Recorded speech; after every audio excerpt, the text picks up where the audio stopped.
సజీవ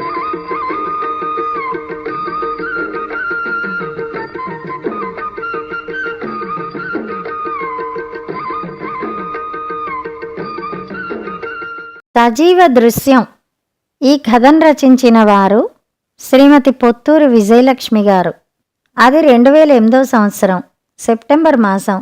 సాయంత్రం 5 గంటలయింది. ఆహ్లాదంగా ఉంది వాతావరణం. మేడ మీద బాల్కనీలో కేన్ ఉయ్యాలలో కూర్చుని పుస్తకం చదువుకుంటున్న కమల దృష్టి దూరంగా వస్తున్న వ్యక్తి మీద పడింది.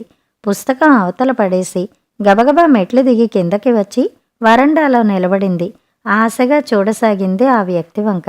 జానెడంచు పట్టుచీర కట్టుకుని, తల్లో పూలు పెట్టుకుని, చేతి రుమాలులో కుంకుంబరిని పట్టుకుని నడుస్తూ వచ్చిన ప్రసూన కమల వంక చూసి పలకరింపుగా నవ్వి ముందుకు వెళ్ళిపోయింది. నీరు కారిపోయింది కమల. కాళ్ళీడ్చుకుంటూ లోపలికి వెళ్ళి సోఫాలో కూర్చుంది. టీవీ చూస్తున్న ప్రభాకర్ భార్య వాలకం చూసి వాల్యూమ్ తగ్గించి, ఏమిటలా ఉన్నావు అన్నాడు.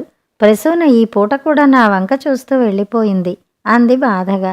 అలాగా, వెనక్కి తిరిగి వెళ్ళేటప్పుడు వచ్చి పిలుస్తుందేమోలే అన్నాడు ప్రభాకర్. ఏం వస్తుందో ఏమో, పిలిచేదైతే ఈ పాటికి పిలిచేదే. ఆ మధ్య శాంతిగారితో చెప్పిందట, ఏ శుభకార్యం తలపెట్టినా చాలామంది అవుతున్నారు, మాకు భారం అయిపోతోంది అందిట. చెప్పింది కమల. ఆ మాట నిజమే. వాళ్ళు పిలవడం ఆలస్యం, బంధుమిత్ర సపరివార సమేతంగా హాజరైపోతారు కదా అందరూ అన్నాడు ప్రభాకర్. కిందటి వారం విజయ్తో అన్నదిట ప్రసూన, ఈసారికి క్లుప్తంగా చేసేద్దాం అన్నారు మా వారు, ముఖ్యమైన వాళ్ళని మటుకు పిలుస్తామని ఖచ్చితంగా చెప్పిందిట అంది కమల. ముఖ్యమైన వారిలో మనం ఉంటామో ఉండమో ఈ ఫంక్షన్తో తెలిసిపోతుంది అన్నాడు ప్రభాకర్ శాంతంగా. భర్త ధోరణికి చిరెత్తుకొచ్చింది కమలకి. భాస్కర్ రావు ఇంట్లో, రంగనాథం గారింట్లో, ఇంకా నారాయణమూర్తి గారింట్లో ఊరికి ముందే పిలిచారట. వాళ్ళకంటే మనమే దగ్గర. అందర్నీ పిలిచి మన్ని వదిలేయడం ఏమిటి? పిలిస్తే మనం చేతులు ఒప్పుకుంటూ వెళ్తున్నామా? ఘనంగా బహుమతులు ముట్ట చెప్తూనే ఉన్నాం కదా. మరి వారికొచ్చిన కష్టం ఏమిటి అంది ఉక్రోషంగా. చిన్నగా నవ్వాడు ప్రభాకర్. ఇది మరీ బావుంది. వారింట్లో శుభకార్యం. ఇష్టమైతే పిలుస్తారు, కష్టమైతే మానేస్తారు. పిలిస్తే వెళ్తాం, లేకపోతే లేదు. దానికింత రభస ఎందుకు చెప్పు? నచ్చచెప్ప చూశాడు. బరువుగా నిట్టూర్చింది కమల. మీరన్నది నిజమే. పిలిస్తే వెళ్ళి ఆ వేడుక కళ్ళారా చూద్దామని ఆశ. పసివాడు ముద్దులు మూట కడుతున్నాడు. ఆ బూరె బుగ్గలు వాడు దిష్టి తెగిలేలా ఉంటాడు. అందులోనూ ఈ ఫంక్షన్ కోసం పట్టు పైజామా లాల్చి దానిమీదకి వెల్వెట్ కోటు కుట్టించారుట. ఆ బట్టల్లో ఇంకెంత ముద్దుగా ఉంటాడో అంది దీనంగా. ప్రభాకర్ మొహం వాడిపోయింది.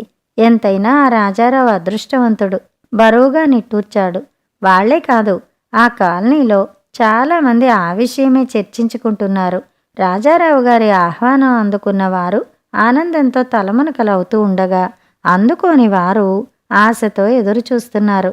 ఆ కాలనీలో 1970 దశకంలో ఇళ్ల స్థలాలు బాగా చౌకగా దొరికాయి. అప్పర్ మిడిల్ క్లాస్ వారంతా కొనుక్కుని ఇళ్లు కట్టుకున్నారు. అందరూ మంచి ఉద్యోగులే. అందరివి పరిమిత కుటుంబాలే. 90వ దశకం చివర్లో Y2K సమస్య పరిహారార్థం కొందరు GRE రాసి పై చదువుల కోసం మరికొందరు కుర్రకారు అంతా తండోపతండాలుగా అమెరికా తరలిపోయారు. అప్పట్లో అమెరికా వెళ్ళనే అబ్బాయిని అదేదో వింత జంతువుని చూసినట్లు చూసేవారు. ఎంత డబ్బు ఖర్చు అయినా సరే, ఏ మార్గం అనుసరించి అయినా సరే, ఏదో తంటాలు పడి తల తాకట్టు పెట్టి అమెరికా పంపిస్తే ఖర్చు పెట్టిందంతా 6 నెలల్లో సంపాదిస్తాడు. అందుకే అమెరికా వెళ్ళడం ఒక్కటే జీవితాశయం. ఏ నోట విన్నా అమెరికా కబుర్లే. మీవాడికి ఎంత సంపాదన అంటే మీవాడికి గ్రీన్ కార్డ్ దొరికిందా? మీవాడు ఇల్లు కొన్నాడా అంటే మీవాడు ఉద్యోగం మారాడా? మావాడు ఇన్ని డాలర్లు పంపాడంటే మావాడు అన్ని పంపాడు. ఇవే కబుర్లు, ఇదే హడావిడి. మగపిల్లలు అలా వెళ్ళిపోతే ఆ వెళ్ళిన మగపిల్లల్ని పెళ్లి చేసుకుని ఆడపిల్లలు కూడా అమెరికా ఎగిరిపోయారు.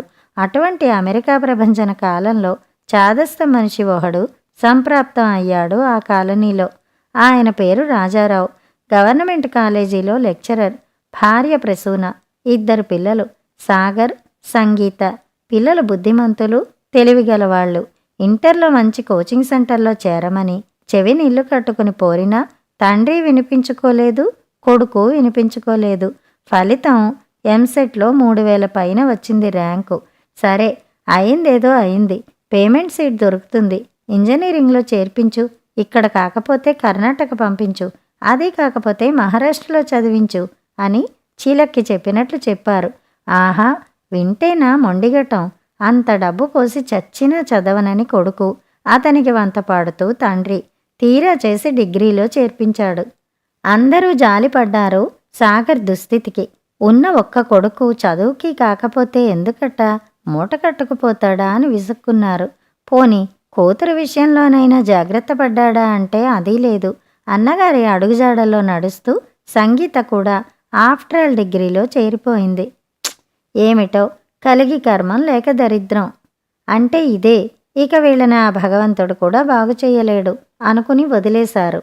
తోటి వాళ్లంతా ఏనుగంత సూట్ కేసులు ఈడ్చుకుంటూ విమానాల్లో ప్రయాణం చేస్తుంటే సాగరు పిల్లి కూనలాంటి సూట్ కేసు సంకనేసుకుని రైళ్లలో బస్సుల్లో ప్రయాణం చేస్తుంటే చూసి ఇరుగు పొరుగు గుండె తరుక్కుపోయేది. చదువులైపోయాయి. డిగ్రీ, ఆ తర్వాత పోస్ట్ గ్రాడ్యుయేషను, పనిలో పనిగా పీహెచ్డీ చేసేసి యూనివర్సిటీలో ఉద్యోగంలో చేరిపోయాడు సాగర్.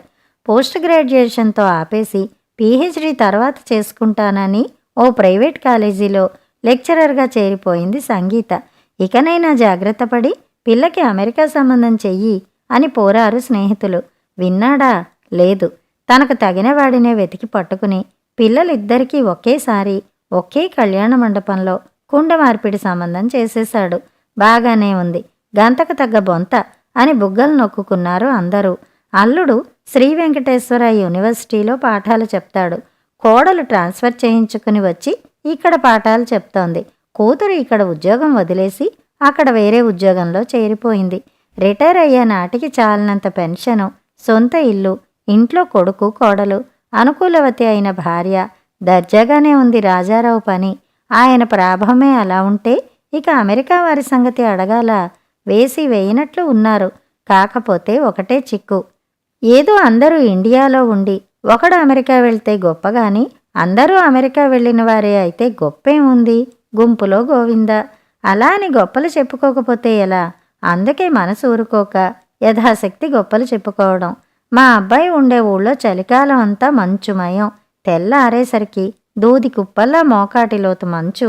ఎంత బాగుంటుందో చూడ్డానికి అని ఒకరంటే, నిజమే పాపం, అదో పీడాకారం. తెల్లారి లేస్తూనే పలుగులు పారలు పట్టుకుని ఆ మంచంతా తవ్వి పోసుకోవాలట పాపం. వెధవ చాకిరి. మా అబ్బాయికి ఆ అవస్థ లేదు. వాడుండేది సీ కోస్ట్. లక్షణంగా ఏడాది పొడుగునా ఆహ్లాదంగా ఉంటుంది వాతావరణం అని మరొకరి సానుభూతి. కిందటిసారి మేము వెళ్ళినప్పుడు నయాగరా చూసాం. ఎంత బాగుందో అని ఓ ఇల్లాలు కళ్ళు విప్పార్చుకుని చెప్తే, భలే వారేలేండి, అసలు నయాగరా అందం చూడాలంటే కెనడా వైపు నుండి చూడాలి. మొన్న మేము వెళ్ళొచ్చాం, ఈసారి మీరు వెళ్ళిరండి అంటూ మరొక ఇల్లాలి సలహా. మా అమ్మాయి పొరిటికి వెళ్తూ అన్నీ పట్టుకెళ్ళాను. దేనికి వెతుక్కోకుండా అన్నీ పట్టుకొచ్చారు అత్తయ్య గారు అని ఆనందపడ్డాడు మా అల్లుడు అని ఒక ఆవిడ అంటే, నేనేం తీసుకెళ్ళలేదు. మా అమ్మాయి ఇంటికి దగ్గరలో బ్రహ్మాండమైన సూపర్ మార్కెట్ ఉంది. సొంటి దగ్గర నుండి వసకొమ్ము దాకా సమస్తం దొరుకుతాయి. అక్కడి నుంచి మిగిలిపోయినవి పట్టుకొచ్చి మా తోటికోళ్ళ కూతురు పురుడు కోసం వాళ్ళకి పంపించాను అని ఎగతాళి. ఆహా, అలాగా? నాకు తెలీదే.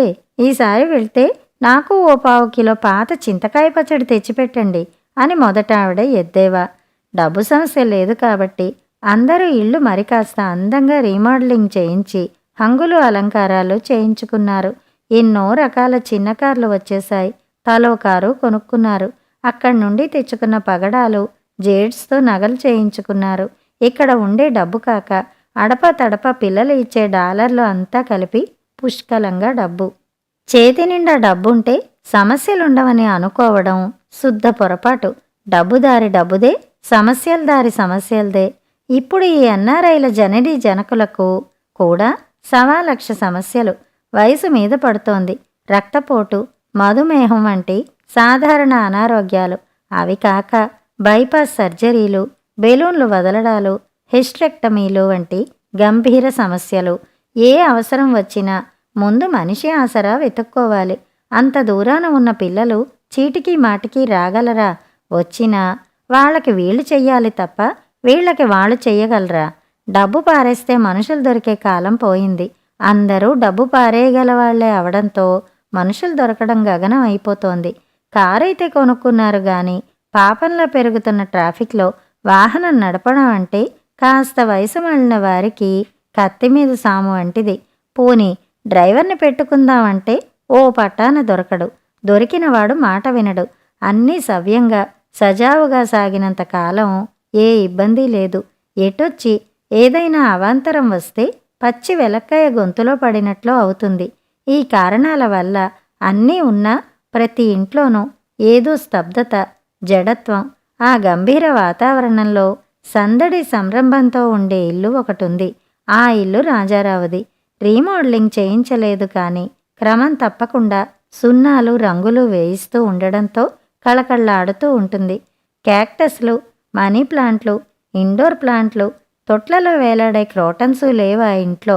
అరటి చెట్టు, మునగ చెట్టు, మామిడి, మల్లె, సన్నజాజి తీగ, పారిజాతం ఉన్నాయి. అధునాతనంగా వెలిగిపోతున్న ఆ కాలనీలో రాజారావిల్లు కాస్త భిన్నంగానే ఉంటుంది. కానీ పండిన తల్లకు రంగు వేసుకుని, జుట్టు కత్తిరించుకుని, లిప్స్టిక్ వేసుకుని, సింథటిక్ చీరలు ధరించిన మహిళల గుంపులో అక్కడక్కడా తెల్ల వెంట్రుకలను ముడిచుట్టుకుని, పట్టుచీర కట్టుకుని, తాంబూలం వేసుకున్న పాతకాలం మధ్య వయసు ఇల్లాలిలా అదో అందంగా ఉంటుంది. రాజారావు పిల్లలు అమెరికా వెళ్ళకపోయినా ఆయనేం అడుక్కు తినడం లేదు. ఆయన కారు కొనుక్కున్నాడు. 4 పిల్లలకి ఆ మాట ఆయనే అంటాడు. నాకిద్దరు కూతుళ్ళు, 2 కొడుకులు అని. 5 అంకెల జీతాలు. కుటుంబం యావత్తు ఉపాధ్యాయ వృత్తిలో ఉండడం వల్ల కావలసినన్ని సెలవులు. కొడుకు కోడలు ఇంట్లోనే ఉన్నారు. చీమ చిటుక్కుమంటే కూతురు అల్లుడు తిరుపతిలో రైలెక్కి తెల్లారేసరికి దిగుతారు. లేదు వీళ్లే పోతారు పొలోమంటూ. ఇండియా అంతా దాదాపు చుట్టి వచ్చారు. ఓ సెలవుల్లో రాజస్థాన్కెళ్ళి చుట్టబెట్టి వస్తే మరో సెలవుల్లో కేరళ వెళ్తారు. వరండాలో కూర్చుని పేపర్ చదువుకుంటూనే ఉంటాడు. అరగంట తర్వాత ప్యాంటు షర్టు వేసుకుని వచ్చి బెల్ కొట్టి నాగార్జున సాగర్ గేట్లు తెరిచారట. మా సాగర్ వెళదాం అన్నాడు. పని మనిషి వస్తే కాస్త చెప్పండి అని చిటికెలో ప్రయాణం అయిపోతాడు. పండగలు పబ్బాలు అందరూ కలిసి సందడిగా జరుపుకుంటారు. నోములు, వ్రతాలు, సీమంతాలు, నామకరణాలు, భోగిపళ్ళు, బొమ్మల కొలువులు, అన్నప్రాసనలు, అక్షరాభ్యాసాలు, పుట్టినరోజులు, పెళ్లి రోజులు, ఒకటేమిటి నిత్య కళ్యాణం, పచ్చతోరణం. అమెరికా పిల్లలకి ఇవన్నీ సాధ్యం కావు కదా. ఎప్పుడో ఏడాదికి ఓసారి దర్శనం. పెళ్ళిళ్ళకు కూడా ఆదివారం నాడు అరటి మొలిచింది అనే వారాల పాటలాగా 1వ తారీఖు అబ్బాయి ల్యాండింగ్, 2న పెళ్లి చూపులు, 3వ తారీఖు ఎంగేజ్మెంట్, 10వ తారీఖు వివాహం, 12న వీసా కోసం ప్రయత్నం, 15వ తారీఖున సీ ఆఫ్. ఆ తర్వాత వాళ్ళు ఏ ఫంక్షన్ చేసుకున్నా 3వ నాటికి సీడీ వచ్చి ఒళ్ళో వాలుతుంది. కేకు కోయడం, పాటలు పాడడం, ముద్దులు పెట్టుకోవడం కళ్ల ముందు యథాతథంగా కనబడుతుంది.